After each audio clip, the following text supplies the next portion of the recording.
জুলাই গণহত্যা সহ মানবতা বিরোধী অপরাধের বিচার অব্যাহত রাখার ঘোষণা দলগুলো নির্বাচনী ইশতেহারে উল্লেখ চান নাহিদ ইসলাম।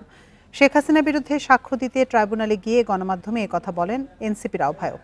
তার আশা যে দলই ক্ষমতায় আসুক বিচার বন্ধ হবে না। এদিকে দ্বিতীয় দিনের সাক্ষ্য শেষে সাংবাদিক মাহমুদুর রহমান বলেন, এমন ব্যবস্থা করতে হবে যেন ফ্যাসিবাদ আর না ফেরে। বান্ডেল থাকলে প্রতি সেনমানিতে টাকা বাঁচবে। বিকাশ সেনমানি বান্ডেল কিনে জিতুন প্রতি লেনদেনে। জুলাই গণ অভ্যুত্থানে মানবতা বিরোধী অপরাধের মামলায় শেখ হাসিনা সহ ৩ জনের বিরুদ্ধে মঙ্গলবারও সাক্ষ্য দেন আমার দেশ পত্রিকার সম্পাদক মাহমুদুর রহমান। জেরা শেষে মাহমুদুর রহমান বলেন, নির্বাচন কমিশন, পুলিশ, প্রশাসন সবার সহযোগিতায় ফ্যাসিস্ট হয়ে ওঠেন হাসিনা। মেধাবী ও যোগ্যদের বাদ দিয়ে সরকারি নিয়োগে সরাসরি হস্তক্ষেপ করতেন তিনি। আইন শৃঙ্খলা বাহিনীর প্রধানগণ এবং গোয়েন্দারা, সরকারের বিভিন্ন গোয়েন্দারা উপস্থিত থাকতেন এবং তারা প্রতিদিন সিদ্ধান্ত নিতেন যে পরের দিন কিভাবে গণহত্যা চালানো হবে।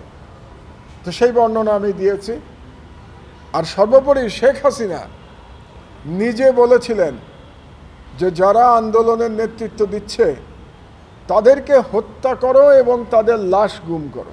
একটা কমন স্ট্রাকচার ফলো করে এটা হয়েছিল, পুরোটাই ছিল সুসংগঠিত। এই সমস্ত জিনিস তিনি সাক্ষ্য হিসাবে আদালতে উপস্থাপন করেছেন এবং আমরা মনে করি যে তার এই সাক্ষ্য শেখ হাসিনার অপরাধ প্রমাণের জন্য বা আসামিদের অপরাধ প্রমাণের জন্য একটা গুরুত্বপূর্ণ দলিল হয়ে থাকবে, ঐতিহাসিক সাক্ষী তিনি দিয়েছেন। আর বাকিটা তো আদালত পর্যালোচনা করে সেই ব্যাপারে তাদের অভিমত জানাবেন। একই দিন দুপুরে ট্রাইব্যুনালে আসেন এনসিপির আহ্বায়ক নাহিদ ইসলাম। শেখ হাসিনা দোষী হলে তাকে ভারত থেকে ফিরিয়ে আনার দাবি জানান নাহিদ। বলেন, হাসিনাকে ফিরিয়ে আনা বর্তমান সরকারের নৈতিক দায়িত্ব। শেখ হাসিনাকে ফিরিয়ে আনার বিষয়ে আমরা বরাবরই বলেছি, প্রথম থেকে বলছি, এখনও বলছি, সরকারের এটি কূটনৈতিক এবং রাজনৈতিকভাবেই সরকার এবং আন্তর্জাতিক জনমত তৈরি করে সরকারকে এই দিকে এগোতে হবে। এই সরকার এবং যে কোনো সরকারের জন্য এটা একটা নৈতিক এবং আইনি দায়িত্ব থাকবে। নাহিদ ইসলামের আশা, নির্বাচিত সরকারও জুলাই গণহত্যাসহ সব মানবতা বিরোধী অপরাধের বিচার কাজ চালু রাখবে। মাহমুদুর রহমানকে জেরায় দেরি হওয়ায় এদিন সাক্ষ্য দিতে পারেননি নাহিদ। বুধবার ফের ট্রাইব্যুনালে যাবেন নাহিদ ইসলাম।